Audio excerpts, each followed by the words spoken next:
ஆனா பின்னாடி வந்து ஒரு பஸ் வந்து வேகமா வந்துகிட்டு இருக்கு.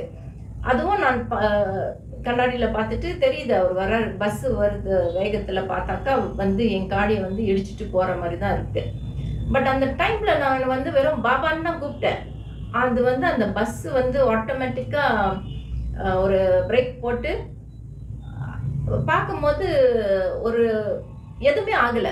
ஒரு சின்ன டென்ட் தான் இருக்கு அந்த காடியில. So it is there. So he is there. அவர் வந்து ஒரு எக்ஸ்பீரியன்ஸ் காமிக்கிறாரு.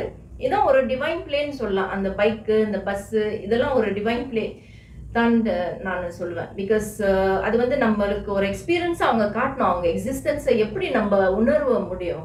அது பார்த்தா தான் நம்மளுக்கு அது ஒரு நம்பிக்கை இன்னும் அதிகமா ஆகிட்டே இருக்கும் டெய்லி. ஸோ அத பார்க்கும்போது எனக்கும் அப்பதான் தெரியுது, ஓகே அவங்க வந்து நம்மளுக்கு ஒரு ப்ரொடெக்ஷன் குடுக்குறாங்க. அவங்க டெய்லி நம்மள பார்த்துக்கிட்டு